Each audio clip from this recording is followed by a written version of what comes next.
Good morning বন্ধুরা, বাজে 5:05। চলে এলাম গ্রাউন্ডে ওয়াকিং করতে, মানে খালি পায়ে, যেটা আর্থিং বলে। ঠিক আছে, রোজই করছি। অনেকদিন পরে আবার তোমাদের সঙ্গে সকালবেলা দেখা করলাম, কথা বললাম। আর 0 ওয়াট করব। খুব কম লোক এখন এসছে, সকালবেলা আসবে, একটু পরেই চলে আসবে অনেক লোক। ঠিক আছে, সবাই ভালো থেকো, আজকের দিনটা খুব ভালো কাটুক। আর আমি আমার প্রোগ্রাম শুরু করি। ঠিক আছে, চলো আসছি।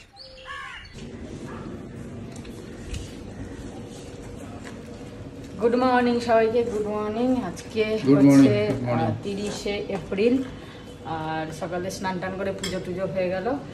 এখন ব্রেকফাস্ট কি করবো এই গরমে। তো ব্রেকফাস্ট হালকা ফুলকাই খাওয়া ভালো, আমরা সারাদিনই হালকা ফুলকাই খাচ্ছি কদিন ধরে। তাই ভাবলাম যে দই রয়েছে ফ্রিজে, তাই সুজি দিয়ে দই দিয়ে এক কাপ সুজি নিয়েছি আর 1/3 কাপ দই নিয়েছি, নিয়ে এটাকে ভিজিয়ে রেখেছিলাম। আর উত্তপ্পম করব। তবে চাটনি ফাটনি করছি না, কারণ অত সময়ও নেই, আর নারকেল টারকেল নেই, বাদামও করছি না।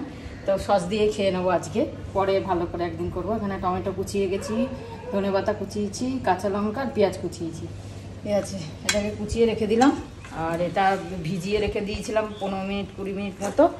তারপরে একটু ইনো দিয়ে দিচ্ছি, দিয়ে এবার উত্তপ্পম যেমন করে তেমন করে এটাকে ওপরে সবজিগুলো দেব, দিয়ে করে নেব। চলো ছোটো ছোটো করে বানিয়ে ব্রেকফাস্ট আজকে হয়ে যাক হালকা ফুলকা করে। তারপর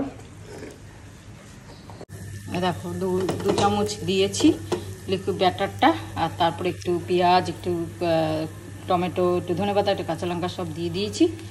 এক পিঠ হয়ে গেলে তারপরে ওপর দিয়ে একটু তেল ছড়িয়ে দেবো। উল্টো পিঠটা আবার করতে হবে, একটু তেল ছড়িয়ে দেবো। আর ফ্লেমটা মিডিয়াম টু লো রেখেছি, এটাকে উল্টে দেবো হয়ে গেলেই।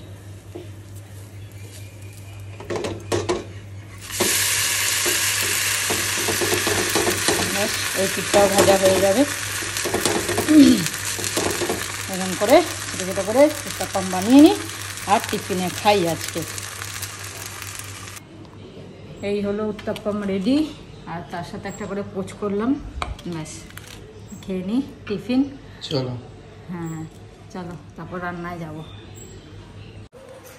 এখন বাজে 11:30, আর রান্না মোটামুটি শেষের দিকে। তো গরমে আর কি, টক ডাল শুক্তো এইসবই তরকারি তো খাওয়াই যাচ্ছে না, সেই কারণে কোনো তরকারি খাচ্ছি না। কালকে মাছ ভাজা করেছিলাম, তো আজকে তো আর 2 পিস ভোলা মাছ রয়েছে। তো ভাবলাম এটা তার ভাজা ভালো লাগবে না, ভালো লাগবে অনেক কিছু বেসন টেসন দিয়ে, যদি এখন কর্নফ্লাওয়ার দিয়ে একটু অন্যরকম করে ভাজা করি তাহলে ভালো লাগবে। সেই কারণে ভাবলাম না, ওইসব খাওয়ার থেকে গরমে একটু হালকা করে একটু পেঁয়াজ দিয়ে মাখা মাখা, আলু দিয়ে মাখা মাখা করবো, টমেটো দিয়ে। আর কিচ্ছু দেবো না, কোনো মশলা দেবো না, নুন হলুদ তো দিতেই হবে। তো এই যে এক বাটি শুক্তো করে নিলাম, আর এই পেঁয়াজ দিয়ে একটু আলু দিয়ে টমেটো দিয়ে ব্যাস। এই ভোলা মাছটা 2 পিস আছে, দুপুরের জন্য হয়ে যাবে। রাত্রিরে তো আছেই জল ঢালা ভাত। এখানে দেখো আজ বড় হাঁড়িতে ভাত বসিয়েছি, এই 1 হাঁড়ি ভাত হচ্ছে, 2 বেলার ভাত হবে এখানে। দুপুরে খাওয়ার পর এখানে জল ঢেলে দেবো, এই জল ঢালা ভাত। আর রাত্রিরে দেখবো কি ভাজাভুজি করব, কিছু করে খেয়ে নেব। চলো মাছটা এখন করে নিই, তারপরে আসছি। সকালবেলা হাঁটতে গিয়ে আম নিয়ে এসছে, হয়েছিল যে আটি হয়ে গেছে, তাই এই আম নিয়ে এসছে আচার করব বলে। কিন্তু আগে কেটে দেখলাম আটি হয়নি, দেখো পুরো মানে ইয়ে রয়েছে, নরম রয়েছে। এটা করলে গলে যাবে, একটু আটি না হলে আমের আচার তো ভালো হয় না। তাই জন্য আমি কেটে দেখলাম যে না, এখনও আটি হয়নি। ও বললো যদি আটি হয়ে থাকে তাহলে আরও বেশি করে নিয়ে আসবে। তাই আর আনতে না করলাম, এটা চাটনি ফাটনি করে দেবো কালকে। আজকে যেহেতু টক ডাল আছে, সেহেতু আজকে আর লাগবে না। তো একটু আটি হলে তারপরে আমি এসে আচার হবে, এটা আপাতত রেখে দিই। Good afternoon.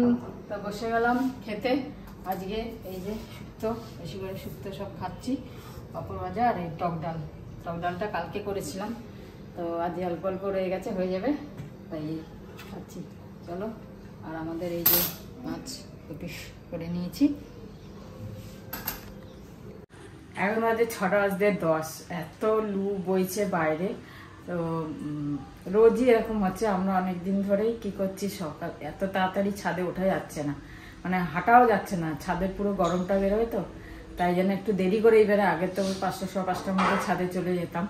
তা এখন কি করি আমরা, মানে সন্ধে টন্ধে দিয়ে আরামসে 6:15 সময় ছাদে উঠি, হেঁটে টেটে একটু গল্প গল্প করে তারপর নামি। আর এই গরমে আমি তো চা খাই না, সেই জন্য চা খাওয়ার ইয়েটাও আমার চলে গেছে।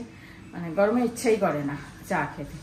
জল টল খাই, জলের বোতল নিয়ে যাই উপরে, জল টল খেয়ে নিই, কেন খুব জল টানে, হাঁটার পরই জল টানে।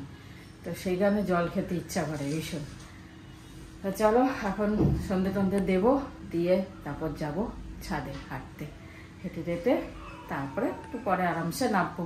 এসে রাত্রির ডিনারের আর তো কিছু করার নেই। চলো তাহলে যাই। এখন বাজে 8:35, এলাম আমি। আর কাল সকাল সকাল যাচ্ছি। কালকে 1 তারিখ, তোমরা জানো, বেশিরভাগ সবাই জানো, কালকে দিদির কাজ।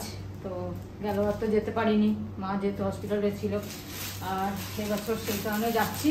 কাল সকালে যাব আমরা, আর আবার বিকেলেই ব্যাক করবো, কেন এই গরমে থাকা সম্ভব না। সেই কারণে আমরা কাল সকালে গিয়ে তাড়াতাড়ি সকাল ভোর ভোর চলে যাবো, তাড়াতাড়ি ওখান থেকে চলে আসবো। তো অর্পিতা ফোন করেছিল, পম্পির কিছু জামা কাপড় বোধহয় রয়ে গেছিলো, তা টুকরো তো দিয়ে গেল। এগুলো নিয়ে যেতে বললো, এগুলো নিয়ে যাব, পম্পির সব জামা কাপড়। চলো কাল যাই, অনেকদিন পরে আবার বোলপুর যাব। রাত্রে তো রেখেছি ভাতে, আর সকালে একটুখানি ঢেঁড়স কেটে রেখেছিলাম। আচ্ছা আলু পেঁয়াজ কাটবো, আলু পেঁয়াজ কেটে, ঢেঁড়সটা কেটে রেখেছি, শুকিয়ে গেছে কীরকম, মানে এত গরমে সব শুকিয়ে যাচ্ছে। যাই হোক একটু আলু পেঁয়াজ কেটে একটু ভাজা ভাজা করে নেবো, ভাত দিয়ে খেয়ে নেবো, জল ঢালা ভাত দিয়ে। এবার ঢেঁড়সটা কেটে গেছি, আর এই যে হাতে জল ঢেলে রেখেছি পুরো, তাছাড়া আর খাওয়া যাচ্ছে না। চলো দেখি আলু কাটি।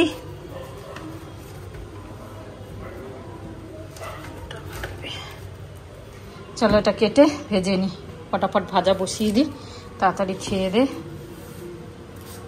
আবার কালকে সকাল সকাল উঠে বেরোবো। এখন বাজে 10টা, পুরো 10টা বাজে। তো বসে গেলাম, এই যে আলু পেঁয়াজ ঢেঁড়স দিয়ে ভাজা আর জল দেয়া ভাত। বাবা আচার নিয়েছে, তো রাত্রে আচার খাই না, এসির মধ্যে খাচ্ছি, মা তো বসে না এসিতে, তখন দিয়ে দিয়েছি। তো সবাই ভালো থেকো আজকে, কালকে আবার দেখা হচ্ছে। Good night, Shivratri, Joy Guru, Om Sai Ram, and finally জয় হিন্দ। আস্তে আস্তে কন্টেন্ট বাড়বে, ভালো থেকো সবাই। থ্যাংক ইউ যারা যারা আমাদেরকে কমেন্টস করেছো, ম্যাক্সিমাম চেষ্টা করেছি আমরা রিপ্লাই দেবার, দিয়েছি মোটামুটি সবাইকে রিপ্লাই। আর তোমরা পাশে থেকো, ওভাবে পাশে আছো, ভালো লাগছে আমাদের, খুব খুশি হচ্ছে।